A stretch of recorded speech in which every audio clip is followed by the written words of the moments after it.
Renars podcast. And I have Eldredd Wolf in the house. What's up, man? Hello, how you doing? Thanks for coming over in this beautiful, amazing studio I have here. The production quality is just... Some stunt coordinators like, I would like to hire the guy who plays with chickens, apparently. Chickens and bees and all that stuff.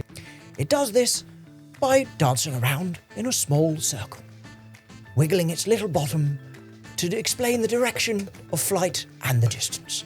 How rooster jumps on a chicken, on a hen, and the dick comes out so quickly and disappears so quickly. I was just like, as a kid, I was like, because I would not talk to my parents about, hey, mommy, daddy, where is the rooster's penis? It's not something I've ever really thought about, to be perfectly honest. Is it weird that I thought about it? A bit.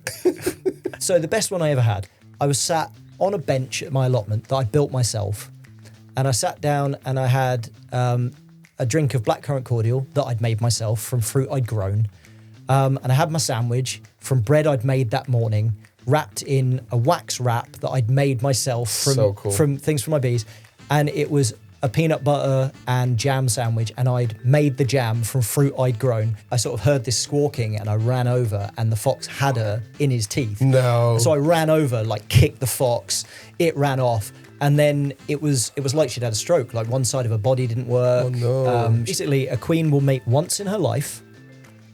She will mate with about 10 to 12 drones. And basically what happens is one mates, its dick blows up, it dies, and then she uses her back legs to like pull its dick out. Ready for the next one. Wait. I'd done drama and stuff at high school. And I'd also actually done like a TIE tour. So it's theatre and education. So you sort of drive around the area and you put on plays for school kids. I think ours was about the dangers of drugs. Did the whole working actor thing. Did a few adverts and the small bit parts and stuff. And then sort of had a realisation after about 5 years. I was like, wait, I went to drama school because I wanted to be a stunt man. Mushroom circles. So... Because someone just thinks like, what? You take mushrooms and then just circle. Yeah, you sit in a circle and you just trip balls. When you finally get on, you're like, we've all been through this. We know the struggle. So if you're here, respect. Kudos. Yeah, exactly. Yeah. Like, oh, a shiny thing. Oh, another shiny thing. So it's like, I've got a lot of unfinished projects in my garage, you know. What? £300? And then I found... It's preposterous. Yeah. If you do anything to a decent level, it shows. And I was... 5 years old. Oh, mate. I mean... I got kicked by a horse. Kinda. Well, and I did actually at 5 years old. Now that explains. There was a pregnant horse. I walked too close to it and I got kicked. Yeah. Not in the head, thank you very much.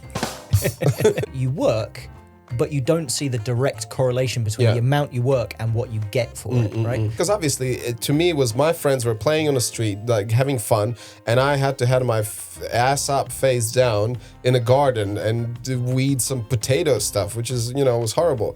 Obviously, only like later, I realized how amazing that is and how lucky I was to have our own food from our own garden. And then you're like, man, this is bullshit. I don't want to do this. And then it's like, and then he shows you why. And you're like, oh, and you have that realization moment. And I feel like that is actually worth something. Oh, this is Renars. This is the guy who was fat shaming me. And then your mom, instead of like losing her shit, she was like, oh, thank you, Renars. Finally, Eldredd got in shape. Oh, don't. Well, she was the original. Oh, I did this in my garden. I did this. And we're like, what's wrong with this guy? And then, so you got the chicken. Then you got bees. Was the bees after the chicken? Yeah. So there was after the chicken. And unfortunately, chicken got eaten by a fox. Yeah. That was very, very sad. They go around to all these farms where, they're kept in not great conditions. And they collect them all up and they give them to people like me who sort of want some backyard hens. So get some silkies. So you're saying that like I would know what the hell is silkies. Oh, sorry. So yeah, silkies are like, those hens that look like they're from Fraggle Rock or something? Like they look like Muppets. They've got like big tufty heads. She was called Matilda because she's the only white hen in the flock. Oh, okay. And I was like, oh, she's adopted and she's a bit special. And me and my wife had just been to see the Matilda musical. And I was like, oh, she's a bit special and adopted by the end. Like that's natural, right? Like chickens aren't entirely natural because we've sort of bred them to be what they are. Yeah. But that feels a lot better than having 100 hens in cages, selectively bred over the years to become what a current chicken is. I mean, even if you look at pictures of chickens from the 50s, they were much slimmer.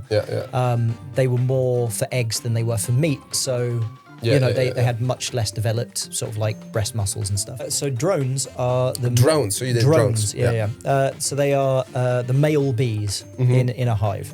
So they're the ones whose entire job is to go off and mate with queen bees. That's it. That's all they do. Yeah. And the rest of the time, they sit around in the hive and eat your honey and get in the way. Yeah. Honeybees, they are what's known as a superorganism. So one bee is not its own animal. The entire colony is the animal, right?